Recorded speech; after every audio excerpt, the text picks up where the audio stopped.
This is Chuck Mazzarella. I'm the author of The Lion Shares, a self-published book that I wrote. It's a collection of short stories, of 39 short stories, and 8 poems. I am reading for you today the second part of an unpublished story called 30 Months. If you were to see the first part of this movie, film, whatever clip that I'm recording here, it already describes the story. Briefly, this is an unpublished story about a vice president, a female vice president of finance that lives in Perth, Australia. She is throwing a party for something called Australia Day at her summer home about 40 miles south of Perth, and it talks about preparation for the party, but also about how she is in a relationship with a guy and how she's beginning the process to find a new man in her life by using a dating service. This is 30 Months, Part 2. Gulls fly overhead as I make my way down the path to my sandy hideaway. I round the bend and see the blue and tan striped changing tent and lay my towel and clogs on the rattan chase. My paisley beach bag and sunglasses are set upon the nearby table. I continue on to the beckoning surf. The waves undulate as a regular calmness indicative of fair weather ahead. Something tugs at my soul after several minutes of hopping over the waves like a giddy child, feeling like that slender girl of 9 once again. This time, I was prepared enough and brought plastic goggles to see what may be swimming beneath me as I frolicked in the foam.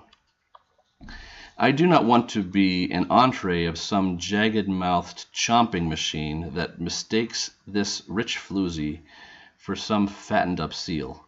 Mostly, I don't want to step on a crab. Gladly I will eat them, but one of them better not try to mess up my pedicure. I intend to walk out with every body part I carefully waded in with.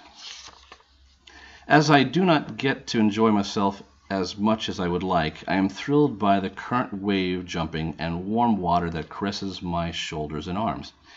Only a few times was the power of the sea able to overtake me on this sun-drenched morning.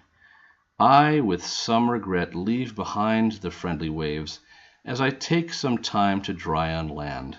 One of my constant regrets in life is that I cannot spend more time swimming in the ocean, hopping over waves, free from almost all of the cares of my encumbered life. I promise myself every time I am there that I will get back to the sea as soon as I am able, but the roadblocks of responsibility seem to hinder my return. I know that I will return tomorrow, and the season allows for a few more visits hopefully as well. I flip through an architectural magazine, deciding not to continue reading my novel or zone out to music at this time. Breakfast awaits me, and guests will begin to arrive sooner than I realize. Though the announcement of this year's favored citizen will not be made until 5 p.m. Sydney time, it will be 2 p.m. this year. This in time just for a late brunch before my visitors arrive. Normally, we find out about 7 in the morning.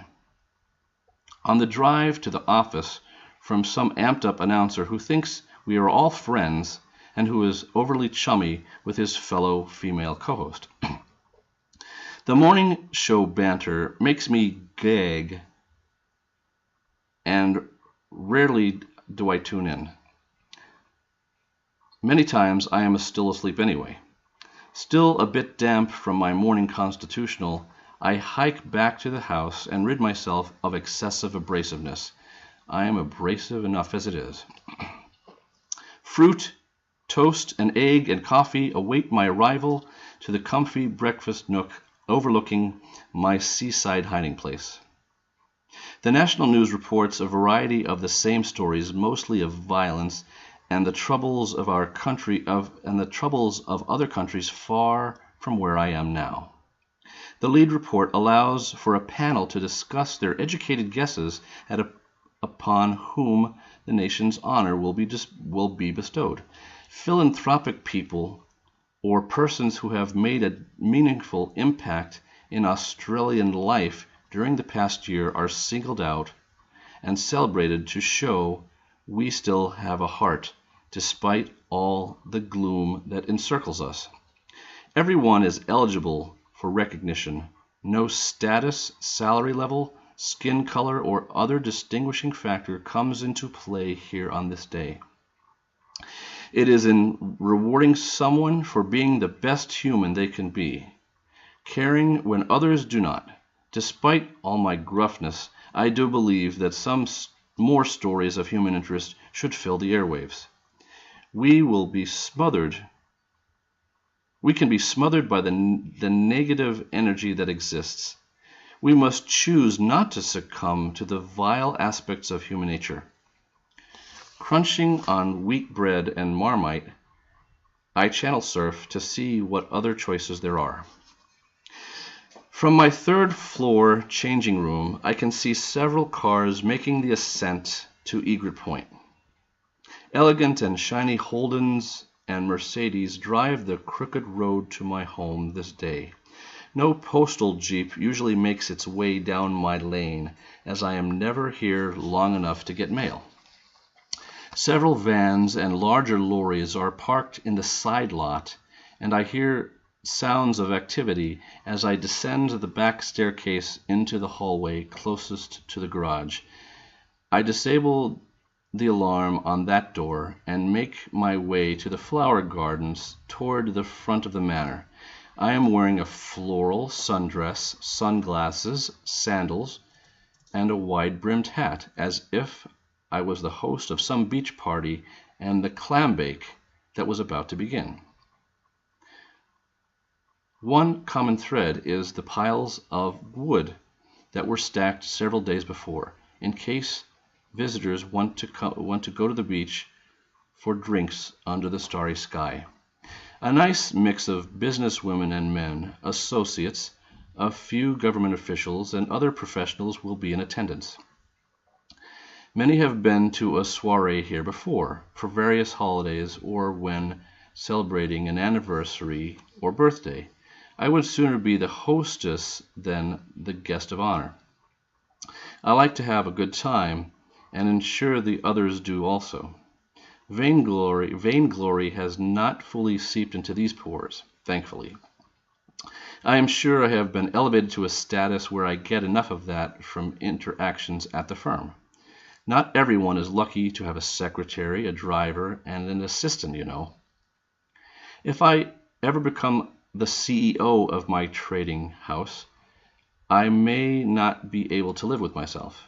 Until that time, Senior Vice President of Acquisitions is sufficient. Someone from the valet staff is there to greet the arrivals as I step away to answer my phone. Arthur, the man from the exclusive dating agency, is ringing me. He reports that a fifth man left a voice message late last night, that the candidate was briefed, and that Arthur is about 20 minutes away. With restrained excitement in my voice, I thank him for his message and relay that a bottle of his favorite champagne is chilling in anticipation of his arrival. I reappear to settle in my guests. Introductions are made to those I have not seen before. As I recognize many, I usher them to the bar and declare that the surf is warm and that changing tents are located on the beach if they came prepared. A few men and women arrived in more casual attire. Those that did not are shown empty bedrooms so that they may change in comfort.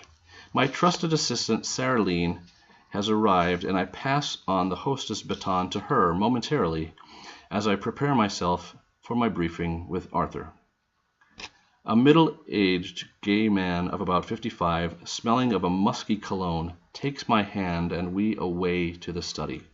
He spies the champagne in the clear holder, and I welcome him to pry out the cork. The pop echoes off the dark paneled walls filled with cheap paintings and unread novels. 2 comfortable armchairs rest near an unlit fireplace. 2 end tables and a coffee table await their use nearby. Dossiers are procured by Arthur for me to scan from his maroon leather valise. The valise was a present from me several cycles ago, and it is wearing in nicely.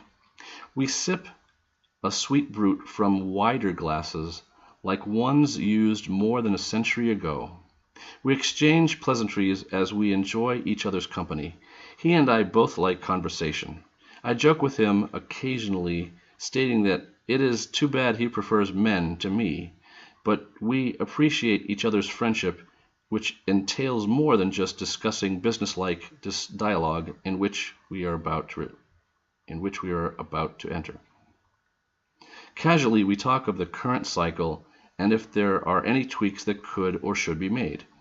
I state my concerns, and I begin to learn about the gentleman as I peruse the offered documents.